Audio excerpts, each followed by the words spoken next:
आप देख रहे हैं दैनिक लोकफन न्यूज, खास खबरों के साथ। चैनल को सब्सक्राइब करते हुए लाइक और शेयर करें। तो नाज़रीन, इस्तकबाल है आपका दैनिक लोकफन चैनल में। आज 5 दिसंबर 2020 है और मैं सिल्लोड़ के इमाम पार्टी के सदर शेख मुख्तार उर्फ बबलू के घर पर हूँ।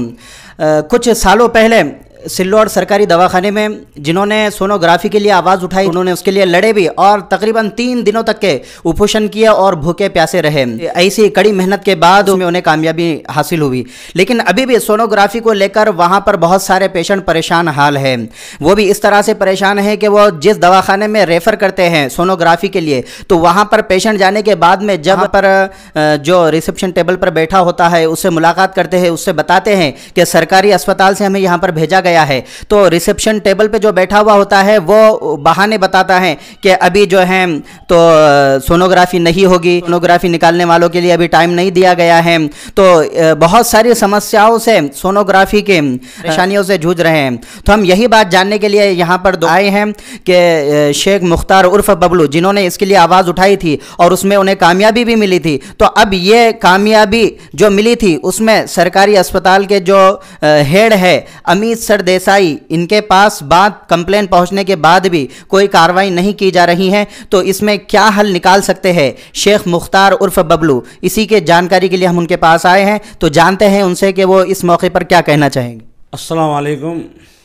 देखिए, सिल्लोड़ शहर में जो सरकारी हॉस्पिटल है उसके अंदर काफ़ी सारी समस्याएं हैं और उस समस्याएं के लिए हम पिछले 10 सालों से संघर्ष करते आ रहे हैं।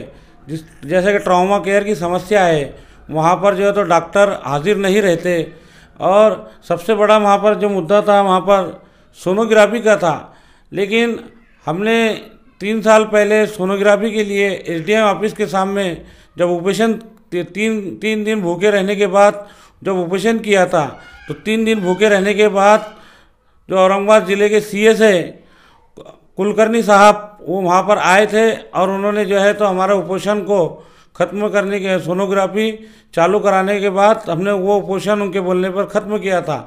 लेकिन उनको उस वक्त भी वहाँ पर आज तक डॉक्टर मुहैया नहीं करा सके सोनोग्राफी के लिए, जो स्पेशल डॉक्टर रहता, उनको डॉक्टर आज भी नहीं मिला। लेकिन उन्होंने पर्याय के लिए सिल्लोड़ में 4 से 5 हॉस्पिटलों के अंदर जो है तो सोनोग्राफी शुरू कराई है। लेकिन 4 से 5 हॉस्पिटल जो सोनोग्राफी सेंटर है उनको जो है तो सरकारी दवाखाने से पैसा दिया जाता है, वहाँ से पेशेंट को चिट्ठी दी जाती है और चिट्ठी लेने के बाद अगर हम सोनोग्राफी करने जाते हैं तो उस चिट्ठी के आधार पर सोनोग्राफी होती है।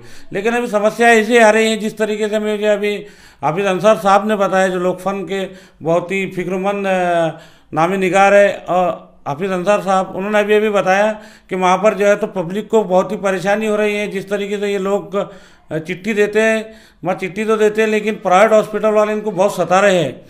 तो इंशाल्लाह हम ज़रूर जो है तो मजलिस और इमाम पहले से काम करते ही हैं और काम करते रहेंगे। हम इसके लिए संघर्ष करेंगे, ऊपर के अधिकारियों के ऊपर कंप्लेन करेंगे और कंप्लेन करने के बाद जल्द से जल्द जो है तो इसका जो है तो हल निकालेंगे और लोगों को जो होने वाली परेशानी है, इन परेशानियों का जल्दी से जल्द हल निकालेंगे। लेकिन मेरी अवाम से, जनता से अपील यही रहेगी कि ये लड़ाई हमारी नहीं, ये लड़ाई हम सबकी है। तो इसलिए हम सबको जो है तो इसका साथ देना होगा, और साथ देने के लिए जो है तो हम एक बड़ा आंदोलन छेड़ेंगे। उस आंदोलन में आप लोगों को भी शामिल होना पड़ेगा, और जो गरीब लोग हैं जो सोनोग्राफी करना चाहते हैं, इसके अलावा कोई भी चीज़ की अगर समस्या होती है, वहाँ पर डॉक्टर हाजिर नहीं होते हैं, वहाँ पर जो है अमित सर देसाई जो अपनी मनमानी चलाते हैं, पेशेंटों की कंप्लेन होने के बाद भी जो है तो वो जो है तो उसके ऊपर ध्यान नहीं देते हैं। और उसके बाद जो है तो वहाँ पर बहुत से ऐसे डॉक्टर हैं, मैंने एक बात ये भी देखा वहाँ पे कि वहाँ पे डॉक्टर तो पगार ले रहे, लेकिन जैसा जिस तरीके से 50 से 60 हज़ार डॉक्टर की पेमेंट है, तो उन्होंने 300 रुपये उसके छोटे डॉक्टर रख दिए वहाँ, और वो गैर हाजिर रहते और वो जो है तो वहाँ पर हाजिर रहते। तो ऐसी, और वहाँ पर गोलियाँ राव का बहुत बड़ा भ्रष्टाचार है। वहाँ पर जो है तो बच्चों के झूले हैं, लेकिन वहाँ पर उसको इस्तेमाल नहीं किया जाता। इस तरीके की बहुत सी समस्याएं हैं सरकारी दवाखाने को लेकर। ट्रॉमा केयर देखा जाए तो आज 2014 में जिसको लोकार्पण हुआ, लेकिन आज तक का जो है तो पब्लिक प्लास्टिक के इस्तेमाल में नहीं आया। हम इसका जो है तो संघर्ष हमारा चालू है और इंशाल्लाह हमको बहुत जल्दी इसकी कामयाबी की कगार पर भी है और कामयाबी मिलेंगी ट्रॉमा केयर की। और उसमें जो भ्रष्टाचारी लोग हैं या दोषी लोग हैं उनके ऊपर भी जो है तो बहुत जल्दी जो है तो कार्रवाई होंगी और भ्रष्टाचार दोषियों को सज़ा मिलेंगी। लेकिन कुल मिला के समस्या ये है कि हम जो भी काम कर रहे हैं, जो भी आप लोगों के लिए लड़ रहे हैं, तो हमारे अवाम का भी काम है, जनता का काम है कि हमारे पास वो लोगों की कंप्लेन करे, हमको समस्या बताए कि अब हमारे साथ ये डॉक्टर जो है तो ऐसा कर रहा है, दुर्व्यवहार कर रहा है और सरकारी दवाखाने में इस तरीके की समस्या है तो हम सब जानते हैं। लेकिन अगर पब्लिक अगर वो समस्या को लेकर ये करके आए और हमारे साथ में रह गए तो इंशाल्लाह एक बहुत जल्द और ऐसे भ्रष्ट अधिकारियों को सस्पेंड कराकर इनको इनके औकात बता देंगे।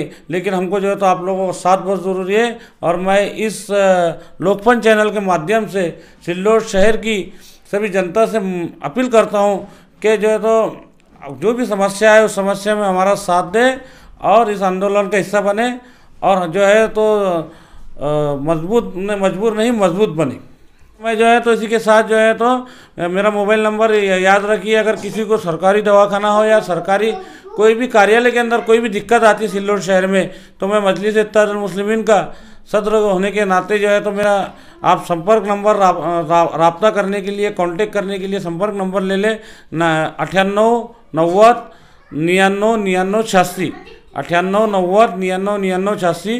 इस नंबर पे आप कभी भी मुझे कॉल कर सकते हैं और इंशाल्लाह हम आपकी मदद के लिए 24 घंटे जो है तो हाजिर रहेंगे। अल्लाह हाफिज़। नाजरीन, जो अभी नंबर आपको दिया गया है, इस नंबर से फ़ायदा उठाने के लिए और आवाम और ज़्यादा फ़ायदा उठाए इसलिए इस नंबर को ज़्यादा से ज़्यादा शेयर करें और जो भी समस्या और परेशानी आपको सरकारी दवाखाने के ताल्लुक़ से जा रही हैं वो इस पर कांटेक्ट करके इनको बताएं ताकि आपकी वजह से और लोगों की समस्या का हल भी निकल सके और वो कहीं पर जो अधिकारी इनकी पेमेंट उठा रहे हैं वो उस पेमेंट का हक अदा करने वाले बन सके। इसलिए ज़रूरी है कि जनता के लिए आवाज़ उठा रही हैं तो हमारा भी काम है कि हम उनका सपोर्ट करें। तो सपोर्ट किस तरह से करें कि जब किसी को भी या आपको भी परेशानी जाए तो जो नंबर आपको दिया गया है, स्क्रीन पर भी आपको नंबर बताया जा रहा है, इस नंबर को सेव करें और जो परेशान है उन तक ये नंबर पहुँचाएँ और कॉन्टेक्ट करें और इस तरह के भ्रष्टाचार करने वाले अधिकारियों के खिलाफ इस तरह की लड़ाई लड़ें। नाजरीन, मैं इसी के साथ रुखसती तलब करना चाहूँगा। खुदा हाफिज़।